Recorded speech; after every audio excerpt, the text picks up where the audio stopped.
whenever we feel unimportant, picked on, bullied, judged. We've all felt that. Or even in political talks, when you're expressing something that you understand and someone goes, "Oh, I don't believe you." That hurts. Every time that you have something that revokes someone's understanding, it hurts. And I think that people need to start understanding that you are so responsible for someone else's emotional, response. When people are shady to me on Facebook, I can handle it. But the people who watch me going through it probably can't handle it because those people have the people who've been with me, interacting with me in person, they're used to this live stream in person all the time after my dance classes. But now we're in a pandemic situation where I feel the need. I have to keep reaching out to people, and this is why I have my faith in God, and I really do. I'm grateful that I'm not in a position to where I'm sick of life where I want to take my own life, but I have that conversation with people like it's really hard to take on understanding why somebody would make that decision. This pandemic definitely doesn't help. Though we are social distanced, I still think if you can squeeze a hug, sneak a hug, do it. You know, I'm at the position where, like, if it's for a friend, someone you love, I would rather risk getting the virus all over again to hug a best friend or to hug. Like, there was a lady around the corner walking her dog, and she was about to break down and cry. And because we were in a conversation about something, and she's like, "I just want a hug." And I gave her a hug with a mask on, but I'm not in fear. I think a lot of people are in this trigger. Like every time the word virus is said, it triggers people to go, and that's worse than racism. You know what I mean? Everyone's all worried about someone in charge. Yeah, everyone's so worried about a racist person running. I mean, like, look, everyone with wealth and money basically uses minorities to earn their profit anyway. You're never going to get away from the situation. But would you take a risk at allowing someone to realize how important they are at the risk of you might get exposed to COVID? It's okay, though. So I see a question here. It says, what's going on? I have a topic of your importance. I had a fourth discussion with someone about suicide. And the first conversation, this was like back in September with a new friend. And I was like, I have to convince them to stop. I have to and that's a lot of pressure and a lot of things to take on. The second person, I was actually really upset because they told me they were going to disappear. Then they disappeared, and I was like, oh my gosh. And then they popped up again out of nowhere, and I'm like, I thought you did, I was like, I thought you took your life. Like, you made up this whole, I got so mad. I was like, don't talk to me no more. We are not friends anymore. That was a cold trick. You don't do that to people. You don't do that to people. The third one, they left it alone. They said, I'm not going to do it. I talked them out of it.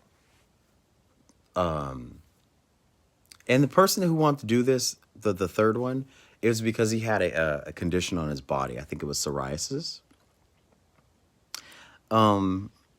Yes, I do understand people cry wolf, but what happens when there's an actual wolf that arrives? That's where I'm at with the fourth person. The fourth person discussion was a huge breakdown. And when I mean a huge breakdown, it was like the snot comes out your nose and, and they can't even talk anymore. And then they don't even want to hang up the phone because they love the person they're talking to. So I just tried to reach out to all the people that were important to this person, and it seemed like nobody cared. And I was like, you know what? It's sad to say this, but I can validate his emotions. I can validate his feelings. I can understand why he feels that way. I tried to do the professional help thing, but it's really up to the person who has to. The person has to get help themselves. I even tried to do the emergency outreach where they call the person, but this person is so guarded. People have blocked the person's phone from personal family and friends. He can't really contact anybody. He's just being held captive in his own life. And he doesn't feel like life is his own, which sucks. There's only so much you can do, which I understand. And I think the best thing to do is just to express to the person how much they meant to you. And I also say, like, I've never actually felt this way where if it was their choice to do something like that, of that nature, to move forward with their lives or not move forward, I have to accept that.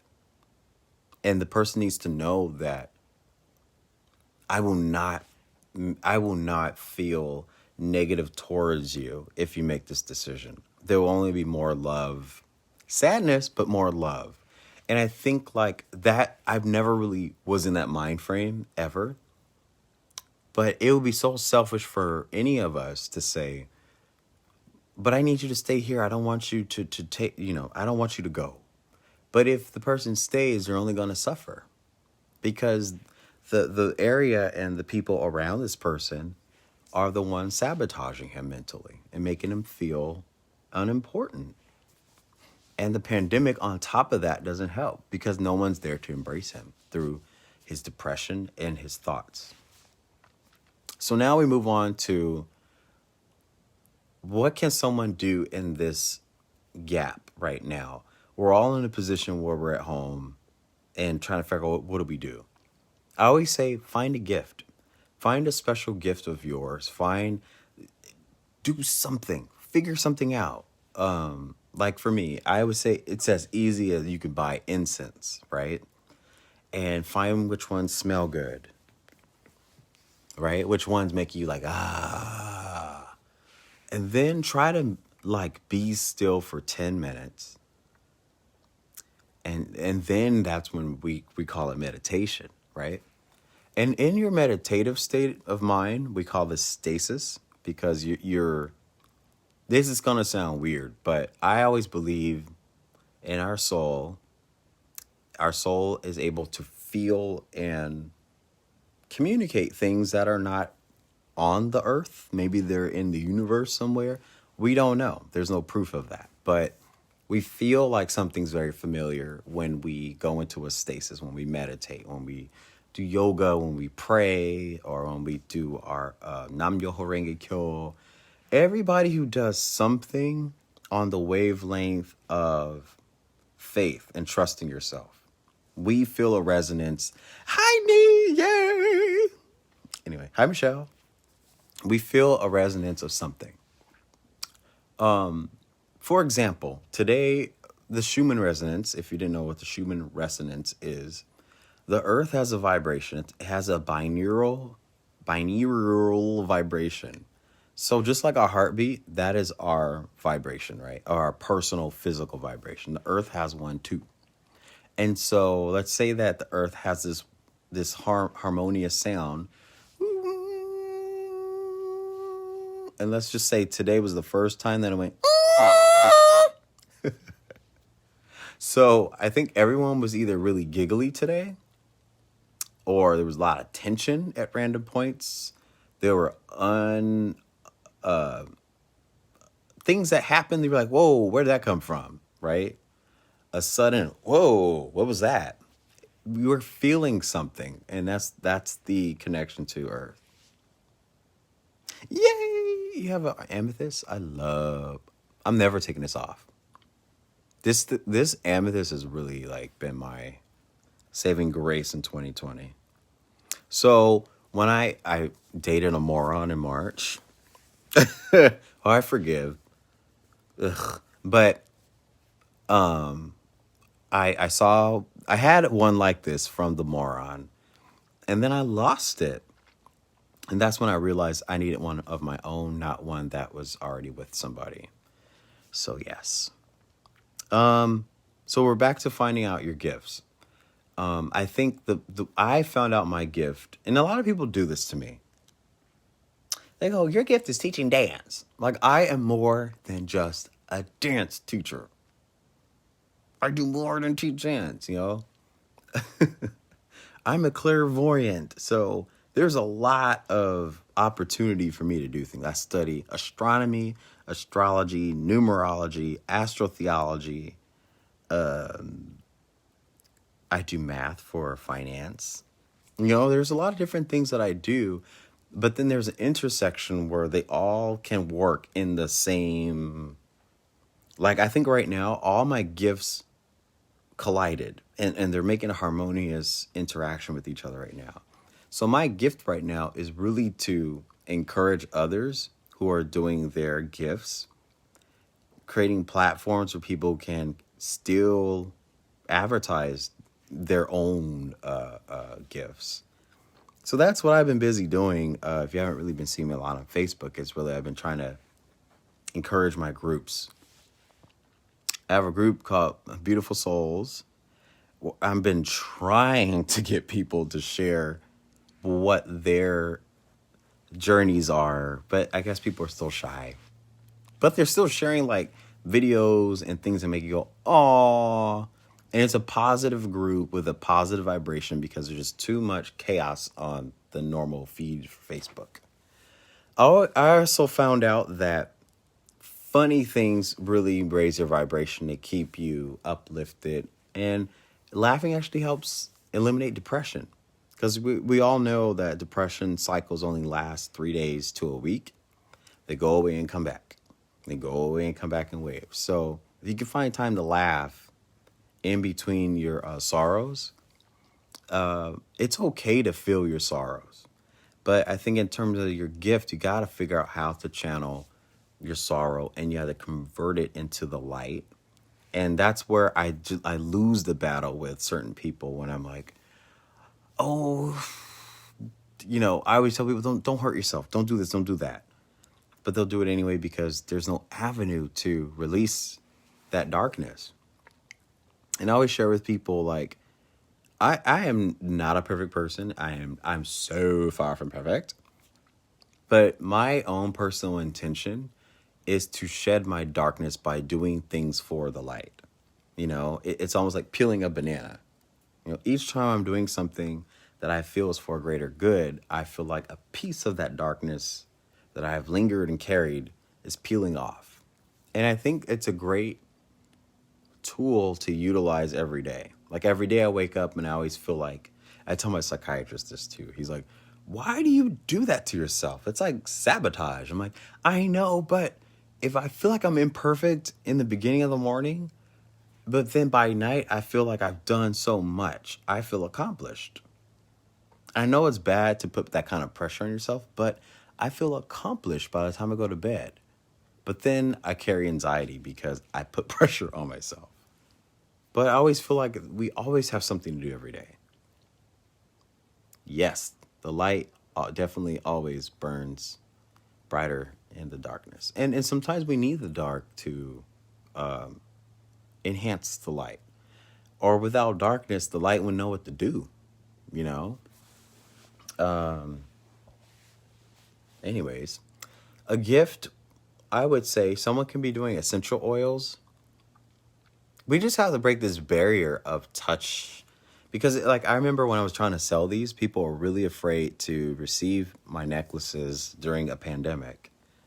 So that tainted my intention. But I think we have to start to figure out, and there's some people who are on this thread who do work while they're in front of people and they have their masks or whatever. So I commend you guys who are doing your work, your essential workers. But we got to break that barrier. I think we have to eliminate fear, because the more that we're put in this fear department and the more they say virus, I think it's only MK Ultra. MK Ultra, I'm just gonna be out and about it. We always thought MK Ultra was for specific groups of people, and it was a military operation, blah blah blah. It was a technological tool about developing someone's maturity or opening someone's awareness or opening their consciousness. There's nothing negative about it. Just I'm explaining the background. But what happens on accident when virtual reality is constantly telling you, that's virtual reality, the black screen, when it's constantly telling you virus, death, dying, virus, people dead, lives lost. It's those words are in your head to the point where you won't even touch the doorknob without spraying Lysol on it, because that thing has told you so many hundreds of times, and that's how MK Ultra works. It's in the, you can even remove that word label and say frequency.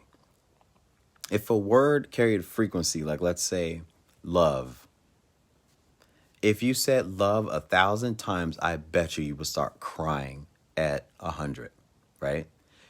Love. And then you start to tap into it, then you feel connected to it. Then you pull up some emotional traumas that may have you think about when you last had love and how you aspire to have love, or if you currently have love. These are gifts that people, I think, they miss out on. It's as simple as just what I said. Like, I think someone can even make a gift out of posting a word of the day. And the word of the day can definitely create a beautiful thread of trigger. Or asking a question on Facebook. What do you guys feel about this picture? And the picture can be like a yellow bird or something. And the response to the people can really influence your mood. And I think that's what the danger is of social media is. Like, I know what I'm going to post before I do it. I'm just not too careful of how other people respond to me. But since people project me as someone who's very bold and loose at the mouth, they feel that it's okay to be loose at the mouth. And then when I clap back is when there's a problem, because they're expecting me to surrender. See, that's the frequency that's coming in. And that's why we've been under this like MK Ultra manipulation, where we think that everything is so competitive. Survivor, The Greatest Race, The Bachelor, American Idol. We've been conditioned for so many years that everything's competition. But the truth is, there is no competition. We all each have a piece. And I say this too to the spiritual community, for those who keep saying my higher self. I have a higher. No, everyone is each a piece of the higher self. That means like you have a piece of the cake, and you have a piece of a cake, and you have a piece of cake. Because if you have a big piece of cake and you cut it into many slices, that's us. Each of us is a piece of a higher self. And I think once we all come to the understanding that we are one, then I think this whole paradigm will shift much faster. Thank you. I'm on a roll today. I'm on a roll because I got frustrated.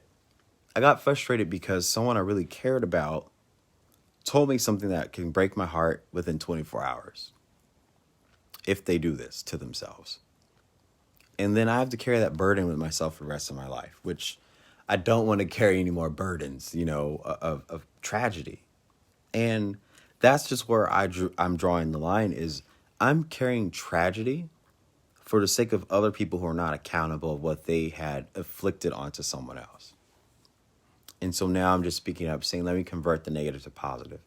I need to start sharing with people on identifying what gifts they have, or just guessing. Just make up something. But I think we all need like an intuitive gift, a gift of benevolence, sharing something from your heart. It might be corny and cheesy. I think sometimes when people share a deep story, a dark story about what they've been through and how they transpire to be an amazing person today, by revealing that transparency can help somebody. Everything we do helps someone else.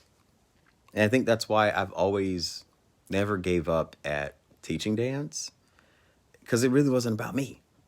Teaching dance was about allowing the other person to understand that I knew the secret of how to become someone who understands how to hear music and how to move and groove.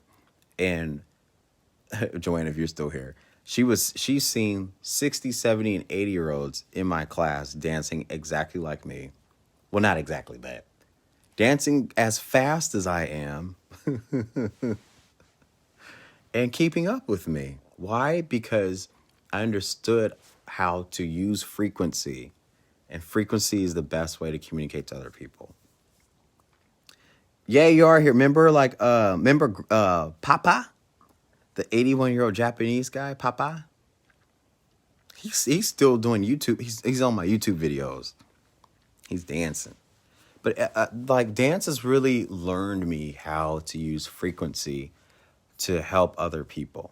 And a lot of times we say help them amplify their vibration. We always hear that term. But some people are not in the lingo what that is. And sometimes yeah, he's doing good. He's doing really good. He's tucked away in the house. Okay, I leaked out a secret. So you know who you are. We're gonna like expose our relationship status on Facebook very soon. But my heart department crossed someone I've known for a very long time, and we seen each other, and it was a spark, and it was like, oh my gosh! And then we found out we both have the same birthday, so it's kind of like, wow, there's only one person in this world who could put up with me, and it's me. And if someone else has the same birthday as me, then they can put up with me. And then he was like, that's what I was thinking. Anyways, when I see people in general, like let's say my dance class, people have a very charismatic personality. I always say like, oh, I want that to be a characteristic in the person I want to date in the future. So you guys know me, I'm a hopeless romantic. I've always believed in love. I never gave up on it. And that's just my goal. If I give up on searching for love, I give up on myself. How can I love what I do in my career and then not, and not believe in the possibilities of an endless love? It's just so romantic.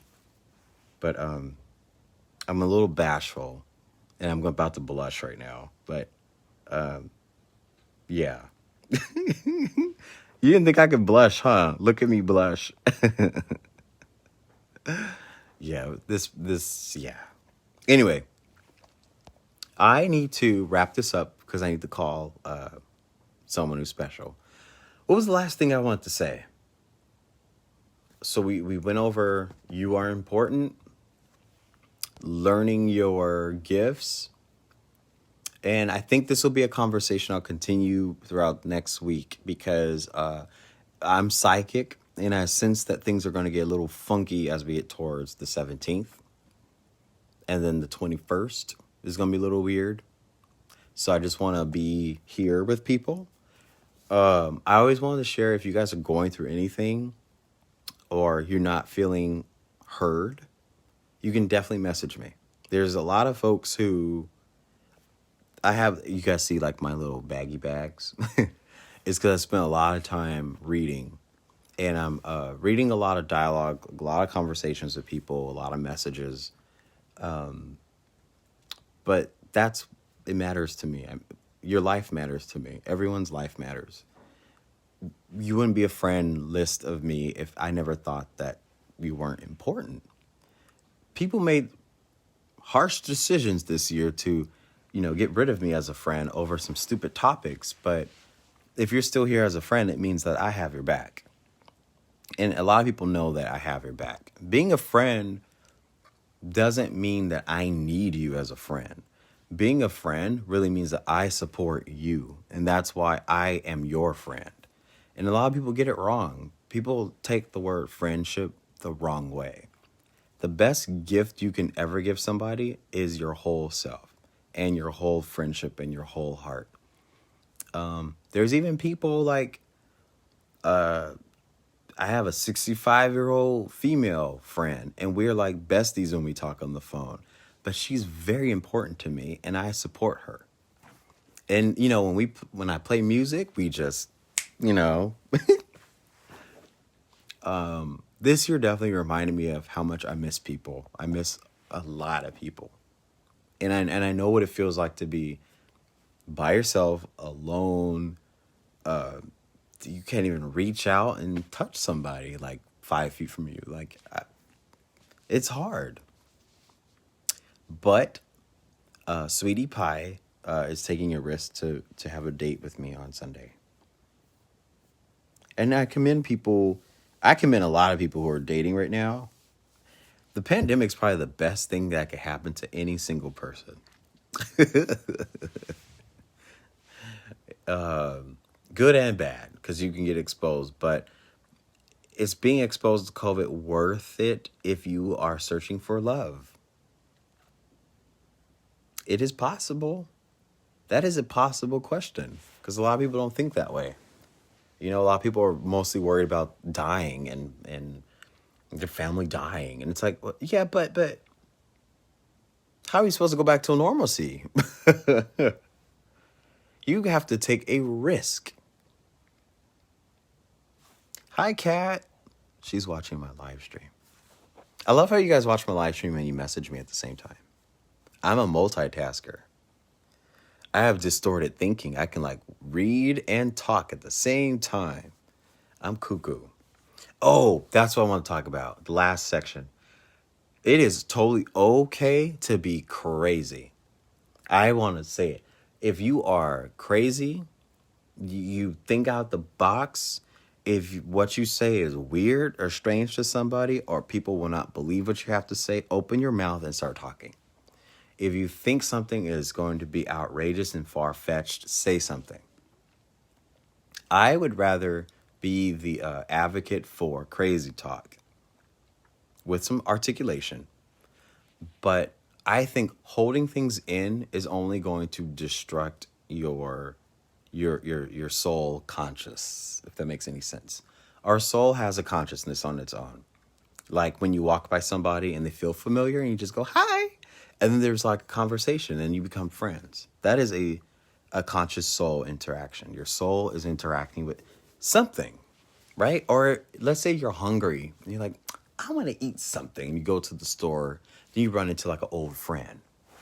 That is a conscious soul situation.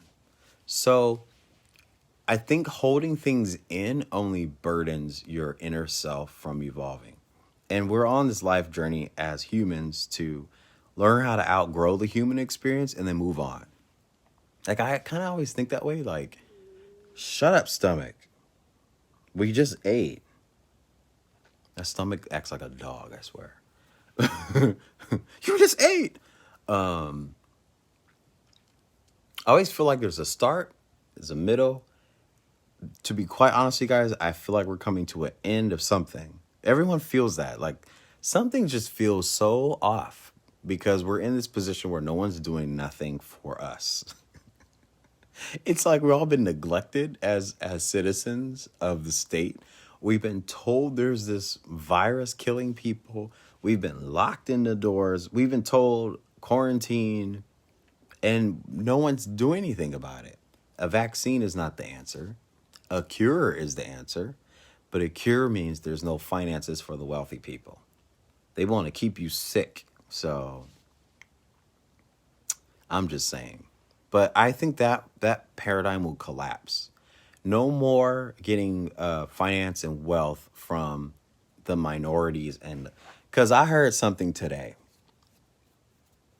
And what I heard was, it was from the CDC director who said, blacks, Latinos, and minorities. And I'm like, what about white people?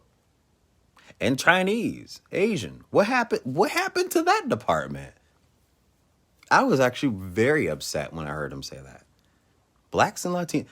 Why is the majority population of the people who are black and Latino, because we make majority of the population, why are we so important? Because there's more of us than them. And so that's why I really hate democracy, period. I hate it. Democracy will always say we need to keep the poor poor and the sick slowly dying, right? And those who have mental illnesses, let's just keep trying medications until they're zombies and then give them the right one at the very end. While the Republicans are just like, we just want more money and I don't care what y'all do. Like, citizens, do what you want. Like, we just want more money. So that's how I make my decision. But spiritually, where do I go? I say consciousness brings in what we need to deal with. Consciousness brings in reflection, mirror image, the things that we may not want to look at. Like when racism came up this year, I was like, who said what this year?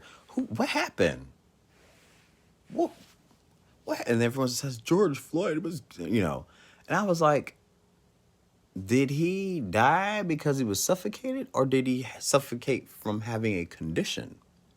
So if you watch the video after the news, that thing right there said that a police officer killed. No, he didn't. A police officer didn't kill him. Maybe a knee on the neck wasn't a good idea, but I suffocated 2 times as a child because I had something cover my mouth and my nose. And I kind of feel for George Floyd in that way, because when your head is, was he here or is he here? He was trying to move. And when you move and your nose is covered, you have a panic attack. Trust me. And a panic attack can lead you to fainting because you think you can't breathe. And you're telling yourself mentally, I can't breathe, I can't breathe, I can't breathe, I can't breathe. Then you faint. So that's why I was kind of like earlier this year, when people were chanting, I can't breathe. I was like, oh my gosh, you guys are so stupid. Really? Really? You're going to chant something? This guy's last words, you're going to chant why? For justice? That doesn't bring justice to a dead man. Chanting his last words? That makes no sense. People don't realize that the frequency that they carry is not the frequency of justice. It's not the frequency of helping another person. If you want to help somebody, why don't you plant a tree in honor of the person's name and start a park and bring the community to that park and put some concrete brick for every person lost for that same tragedy. Heal by putting things back in the earth instead of taking away with all this nonsense. And chanting has never helped. We watch all those witch like TV shows, right, where they chant because they have to ward off negative. But in the backwards earth we live in, chanting actually brings in the negative. Do you guys know that chanting's you're conjuring something. You guys seen those witch shows? Come on. Charmed. Remember, they had to go to the book every time. They had to chant something to bring it to the house. And then they had to ward it off. Anyways, I'm preaching today. I'm just on a roll. I really just wanted to make this a very direct conversation. I'll share it to my YouTube and send it to very important people. I feel what chakra is this? I feel my sacral chakra tickling. Hi, Noelle. Is that you doing that to my chakra? Anyway. So in conclusion, you all are very important to me.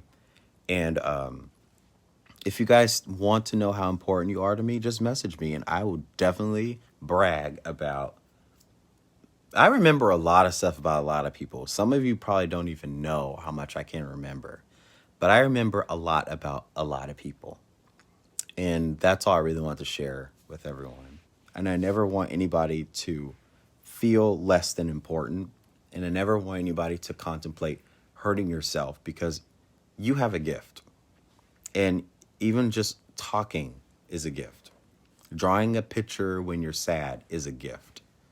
Burning a candle, turning your lights off, and meditating is a gift.